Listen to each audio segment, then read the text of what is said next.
Welcome to the Finance Marketing Podcast, a show that empowers finance professionals to market their businesses in ways that feel good and actually achieve results. I'm your host, Hillary. I've been working with folks in financial services to develop marketing strategies that work and create results-oriented marketing content since 2020. And I've learned a lot about what works in finance marketing, what doesn't work, and where financial services pros get stuck. Join us each Friday as we explore real, effective ways to market your finance business and connect with folks who truly embody your ideal clients.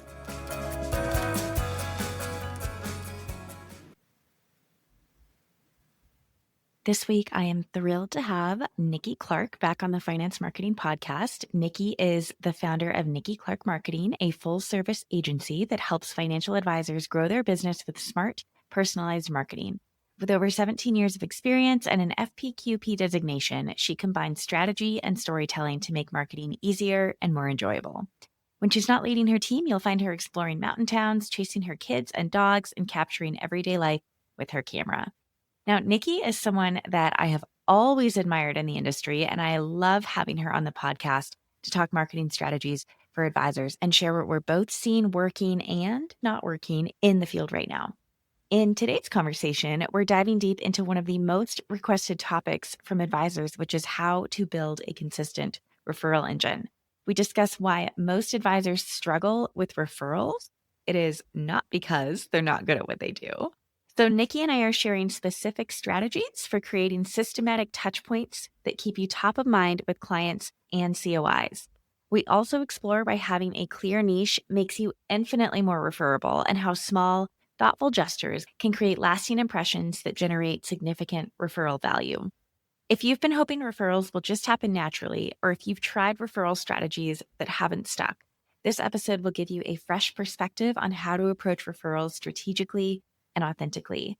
Plus, we're sharing details about an upcoming workshop where we will dive even deeper into more advanced referral strategies. So without further ado, let's dive in. Niki, I'm so excited to have you back on the Finance Marketing Podcast and just talk about referrals with you today, referral strategies, things that we like to help our clients implement to make the referrals come more consistently. I know we've both been having a lot of conversations with clients and just people on LinkedIn recently about how to make referrals more consistent. So yeah, let's get into it. Yeah, this was by far, right, the number one requested thing that we discuss versus we gave advisors other options. And by far, referrals and creating referral engine was their number one requested area of support that they want. Yeah, this poll, it was super interesting because it's not what I expected when you put these answers out. I'd love to hear what you thought was going to be the top. Let me pull it up really quick on LinkedIn just to go through, because I was actually looking at the stats the other day and the referrals, like over 40% of respondents said they wanted help building a referral engine. The only other one that I can remember right now is help with ChatGPT. That's what I expected. That Yes. that is the number one thing I expected, because when I'm meeting with people, we have a lot of questions, and then I will walk them through how to use ChatGPT, which I'm sure you've done too. So I was like, hands down, I already know what's going to happen. Yeah. And like we see it on LinkedIn, everybody is using ChatGPT right now. And I personally, there's like a couple people that come to mind where I'm like, they're using ChatGPT and it's really ineffective as well. Yes. And so that's why I was like, this would be really fun. Not that the referrals aren't, because it's something I'm very passionate about, but I was like, this is going to be really fun because I would love to look at it. So if anyone wants to, we're here for that. Yes. So just really quick. So what's keeping you, I found it. What's keeping you stuck? The options were how to build a referral engine, which had 42% of people, that's what they wanted the most help with. And then next in line was not sure how to differentiate. 29%, too many marketing tasks, and need help using ChatGPT, which actually got the lowest number of votes. So like, I'm so glad that you asked and we weren't just like, let's talk about how to use ChatGPT. Right. So, okay. Why don't we just jump right in, like straight to the value? What are some things that you recommend to clients to make referrals more systematic? And so referrals, we all know, are the lifeblood of pretty much any business out there. I mean, that's just how it works. And when I'm talking with advisors, I like to know what are their methods of referrals, and it's usually they don't have one, right? They don't have a strategy or a process, which is okay. Like referrals are still happening. But what I often remind advisors is that the more little, and they're not little, but the more touch points you have along the way, and each one of these touch points are various different things, those make you more referable. So that the advisor who's only doing the once a year strategy call probably is not going to be as referable as someone else who is doing all the little touch points. And so these touch points keep you top of mind and create value and help your prospects and clients, hence making you more referable, right? The more top of mind you are, the more referable you're going to be. So that's one of the things. And I just finished a really good book. It's right there next to my teapot. Giftology. Someone recommended that to me. I don't know if you've read it. It's so good. But when I used to be in a firm, this was my role. I was the marketing person, but I was in charge of building COI relationships to make us referable. And my favorite thing was just sending little gifts throughout the year for no reason whatsoever. Right? So those were huge. And then the other one, I laugh, but it's like, just be a good human being. Be nice. Don't be a jerk. And there was one client I was speaking with. This client didn't know why they were having such success. They're having huge success. And they're on YouTube. Their background is literally a black sheet. It's in their office. They have overhead lighting. The sound quality is great and the picture quality is great, but there's nothing special about it. And I told this person, I'm like, because you're really awesome. You're really nice and you genuinely care. And the content you're presenting is helpful. That goes a long way. So, be a nice person. And then you and I were talking earlier, the more specific you can be about who you are as an advisor, niching, the easier are you to be referable. Because if you're just trying to serve everyone, how you have to make it really easy for people to refer you. And if you're generalizing, you're giving this person homework, which they're not going to do. And they're not going to know how to refer you. And so this is another reason why niching is really important. I have an example from someone that I haven't even worked with, but it's an advisor who, you might know who I'm talking about when I say, he won't mind if I use him by name, but he serves software sales pros. So people who get really big commission checks, what's the word I'm looking for? Inconsistent income, right? The income fluctuates throughout the year. A lot of them have access to equity comp packages, just like some complex things. And he's really specific. He serves software sales pros, right? My fingers crossed, hopefully future sister-in-law is a software sales pro. My brother's girlfriend. And she is super, super successful. She is really, really good at what she does. And so she was talking to me about like some of the fluctuating income problems that she's been having. And immediately this advisor, Michael, came to mind. And I was like, oh my gosh, you have to follow him on LinkedIn. Like he posts really good stuff. He does really great work. I don't even work with Michael. I've never worked with Michael, but I already know exactly who he serves and that he can help her with her specific problems, that it is so easy for me to say like, oh, this is who you should reach out to. Yes. I think there's just so much power in that. Like giving people the person that you work with. What if you and I just said, hey, we're marketing people and we help you with marketing? Right. It's the same thing. Most advisors would have a really hard time finding us. Right. But we've made sure that we know our target audience. We say it often, all the time, as much as possible. And we're also present. And so, there is that aspect. But if you don't want to be on social media, that's fine. But if you can be active in your community, that's going to make you really, really referable, like big time referable. Right. Yeah. Like I can just think of so many examples of this. I don't know if we have time to share. But one other person who comes to mind is Matthew McManus. Do you know Matt McManus on LinkedIn? I don't think so. So which just goes to show you how big LinkedIn is, by the way. Oh my gosh, it's so big. Yeah. So he serves first responders in his community, and he shows up to police association meetings, and he drops off cases of Gatorade at the fire departments, and he hosts events just for first responders. And he's created a first responder of the month recognition, Wow. program. And he just does all of these things in his community that he just gets referred all the I bet. time by I these bet. folks. He is the guy who can help first responders with their pension plans and all of their financial wellness and things like that. And it's just like, it's just so powerful. He gets so many referrals from I that. also want to bring up the point you said he drops off Gatorade. He's Mm-hmm. not dropping off cheap, crappy swag, right? Or business cards. Or a pen or those ridiculous string bags that no one uses. And if I ever get them, I immediately throw them in the trash. He literally went out and bought Gatorade. And Right. those people are going to remember him a lot better than anything else. Right. What's a Exactly. fireman going to use with a business card anyhow? So, just saying. Yeah. Huge. Yeah. And like I was just talking with someone on LinkedIn today. I don't know. Anyhow, I was thinking it was Larry Sprung, but probably was. And I was just saying, like, those little touch points, they're not little at all. Right. And I gave the example of I stayed at the Ritz like 15 years ago with a company that I was with at the time. They put me up in the Ritz. I did not do it myself. And at that time, I was a runner. Mm. So every morning, I was at the Ritz for 3 days. And so every morning, I would go for a run. Well, after the first morning, the second morning, I came back, and it's Dallas. It's hot. And so I come back, and they have a towel ready for me, a water bottle, and an orange. And I was like, expecting to have to pay.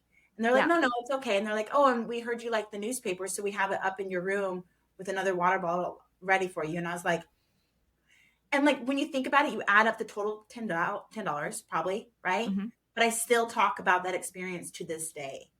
So people, when they're thinking, oh, I have to do all these guests, it's going to be really expensive. Absolutely not. Mm-mm. Mm-mm. Sometimes I think just sending a note showing that you listened and you heard someone is. So I was just the book again. Hold on. I'm gonna lean over this one right here. An advisor recommended this for me on LinkedIn, and it's a real quick read. It's super quick and easy. But they were talking about the power of thank you notes, how we really don't do them anymore. And when you get them, you remember, right? The person who, I get really confused when it comes to like houses and mortgages and closings and all that kind of stuff. So one of the persons that's involved in that house, she still writes us a handwritten letter once a month, and we've lived here for 5 years. I will say, I think realtors and lenders are so good at this. I have also received handwritten thank you notes from our realtor, or just like birthday cards or whatever. They're all handwritten from our realtor and our lender every single year. And I've used them for multiple housing transactions. Yeah. Thank you. There are lenders. When I go in, when someone asks me who moves in this area, I always give them their name, Allie Conway. Like, look at that. Yep. Look how easy I was able to remember that. Yep. Yep. I have sent so many people to my lender.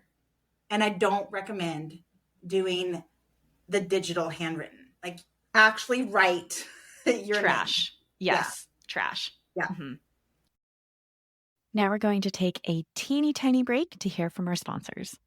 FinCon is hands down my favorite conference because there is nowhere else you can be surrounded by hundreds of people who get your work and your passion for financial education. Whether you're podcasting, YouTubing, going all in on your email newsletter, or still figuring out how to turn your financial expertise into engaging content that attracts clients, FinCon is the place you'll find the tools, strategies, and community to grow your practice through content. The schedule is packed with opportunities to learn and make real connections with platform meetups, creator conversations, brand meetings with potential partners who serve your audience, and after-hours events where you can actually talk shop with people who understand what you're building. I would love for you to join me at FinCon 2025, the business event for money creators in Portland, September 10th through 12th. Come for the sessions and networking.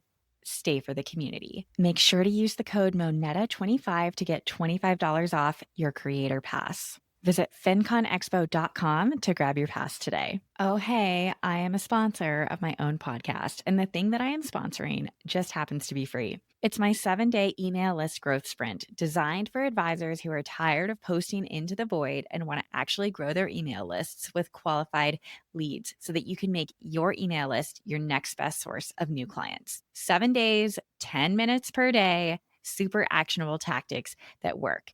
How do I know they work? Because they're the tactics I use to grow my own email list. And they're exactly what I did to grow my email list by over 50 subscribers organically in just 30 days.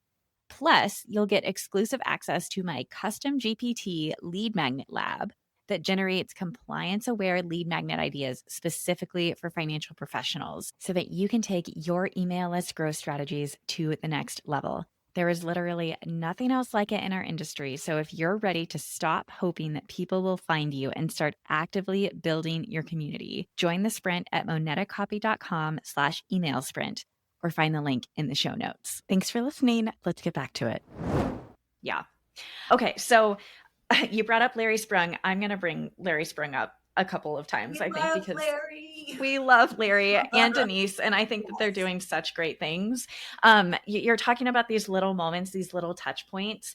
What I think that Larry and his whole team at Midland Financial do really well is they create these really memorable experiences for their clients that go beyond just, comprehensive financial planning, taking care of multiple aspects of your financial life.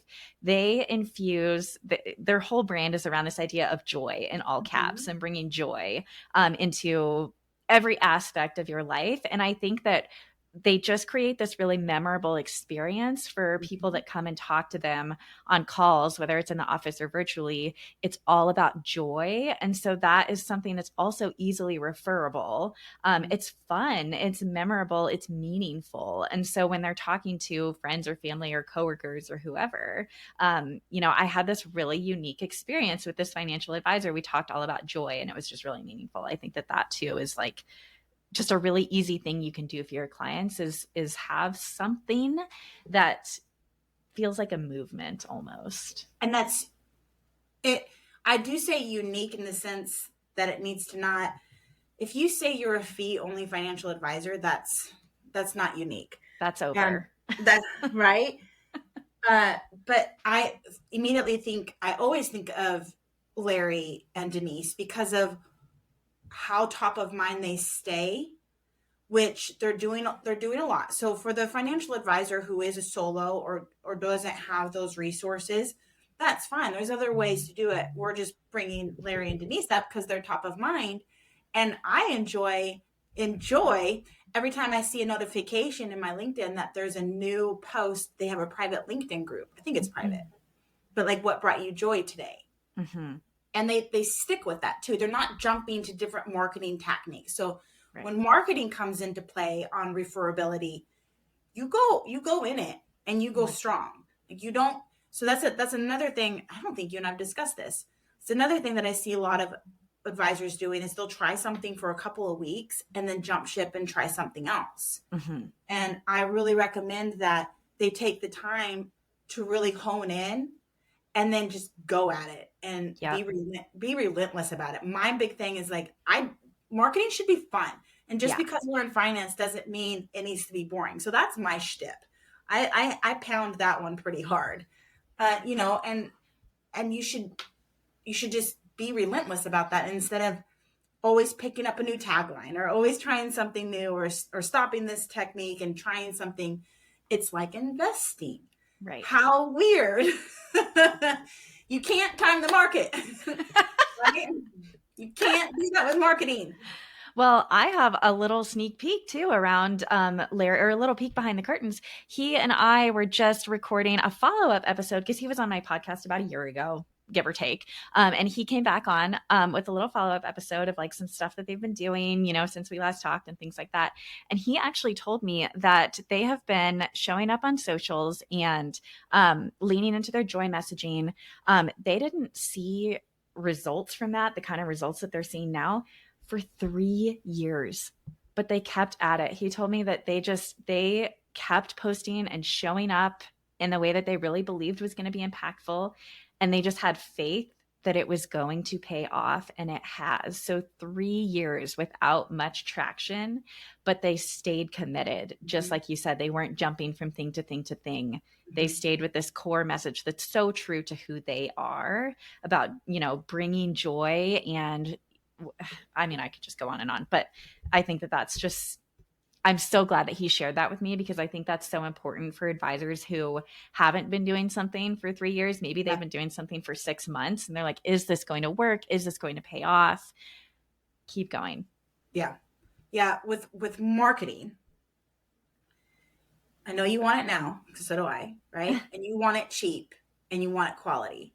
Those three things do not coexist. Mm, So unless you have, and I really don't want advisors to get bummed out when they see someone super successful and they're like, how are they doing it all? Chances are they're not.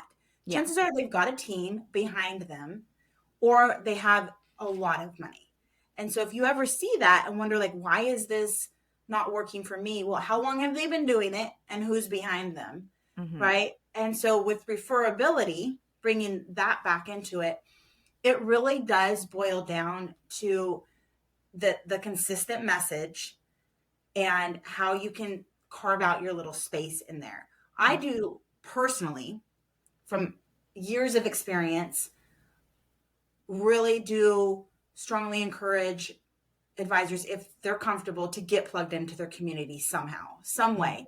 And you can start small with just a couple of businesses and providing value to those businesses, not pitching, not giving a financial lecture or anything like that, like being this gentleman that brought the Gatorade. Mm-hmm. Then after time, I personally think that's going to work a lot faster than social media will, Mm-hmm. uh, because you're in person, so you're face to Mm-hmm. face. People are going to remember that. And then if you come with something tangible, even if it's just a water bottle or whatnot, they're going to remember. Like, it creates a neurological, well, that's the right word, connection. That's why people always give away freebies, because you just associate it together. Right. So if um, advisors are watching this and want to fast track it, that's a really good, strong way to do that. But referability all boils down to being not nice, be a good human being, but the face value. And so Mm-hmm. that's why on LinkedIn specifically, since most advisors are on there, you're seeing a lot of selfies or a lot of videos, Mm-hmm. because that's why it works. And then you're creating little touch points along the way. And those, like I said, again, those touch points are just monumental, from the advisors who are referable the right way Mm-hmm. versus the ones who are hoping for referrals. Exactly. They're being intentional and giving their clients reasons to refer them. Yeah. Well, Nikki, you and I actually have something coming up very soon that is going to take this conversation a level further. Do you Mhm. want to share some details around what's coming? So we started thinking about this a while ago and wanted to create something really valuable and helpful for advisors, not just the base level. Advisors all know that referrals are important, and they all know that they need to have processes. So we wanted to take that a step further instead of just this same boring generic content that you always hear. So we spent a lot of time on this. We've really spent a lot of time, and we'll continue until we launch coming up. And what we're going to go in is like the actual strategy. So Hillary and you and I love strategy. I I geek out on it hardcore, but there's a reason why, because it works. Like when you get to go see the back end of things and why things work. And like I mentioned before, this is what I did solely for 5 years. Mm-hmm. And there's a lot to it. It's not just having, like a nice business card or a nice coaster when the client comes in. It's all of these different things that are part of it. And believe it or not, it's not as complicated as I think some people are making it. Mm-hmm. It just isn't. It really does come down to really just some basic key things that I think we as humans like to overcomplicate things. For weight loss, for example, eat and exercise. Like it really can't, aside from health conditions, it really can't get any more basic than that, right? But we like to overcomplicate things and make it really difficult to achieve. It's just the same thing here with referrals. Hillary and I really want to make this I don't want to say simplified, but simplified and Mhm. enjoyable. And so Mhm. that's what we're going to be diving into. Yeah, I'm super excited. It's going to be 2 hours of you and I and the advisors who join us. We have a workshop component. So we have some bonuses that people are going to get when they come, and we're going to walk you through exactly how to think about the memorable moments that you create and the little touch points that you create along the way, the language that you're giving people to be able to refer you, not scripts. We know Niki doesn't like referral scripts, and neither do I. I think they really kind of I don't know, they make the process feel very unnatural. Yes. So we're going to give you, the tools and the frameworks to really start to think about this in a systematic way that is, like you said, totally not overcomplicated. So, and this is going to be on July 24th. It's coming up really soon. So we're very excited. And would love any questions beforehand. Come with tons of questions. That's fine. I've been answering quite a handful in my LinkedIn DMs. Yeah. So welcome those for sure. Yeah, absolutely. Well, Niki, as we wrap up, do you think there's anything else that we haven't covered yet in today's conversation? I know we're going to cover a lot more in our workshop that we're doing in a week or two. But anything else you think that we need to highlight? The biggest thing is I get really annoyed when I sign up for a live event and they say that they're going to cover, A, B, C, and D. And I get on there and it's like 15 minutes of intros. And then they're off script of all these different things and they never get to it. I promise you, we will keep the intro super short. Personally, I go myself at a minute less. Yep. I'm not going to go over housekeeping because that's ridiculous. And we're going to dive in. Like we originally thought an hour and we bumped it up to 2 hours because we want you to get all of the really good stuff. Yes. So there's not going to be a whole lot of junk filler or whatnot. And if we finish early, we finish early. That's great. But like, it's just it's a very touchy point to me. Like these live events need to be worthy. Yes. And so we're going to make it worth your time. Love that. And I couldn't agree more. Well, thanks, Niki. This has been really fun. And I'm glad we got to kick off the conversation a little bit about what you can do to make referrals coming in more consistently.